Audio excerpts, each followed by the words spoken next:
Pasukan Ukraina berjuang untuk mempertahankan posisi mereka dalam pertempuran berdarah di jalanan kota hingga hutan di Ukraina.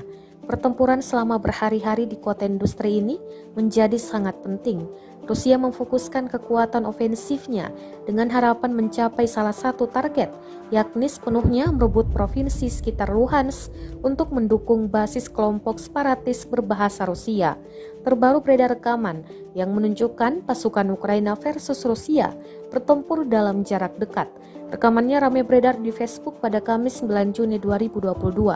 Dalam keterangan unggahan disebutkan pertempuran jarak dekat di Luhansk, Ukraina. Tampak sejumlah tentara Rusia terus melepaskan tembakan di antara bangunan.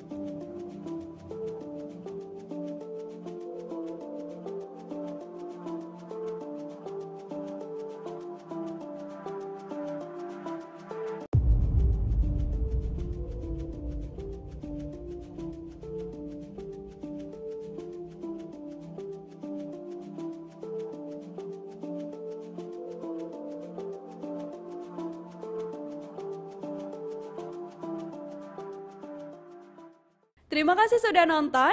Jangan lupa like, subscribe, dan share ya.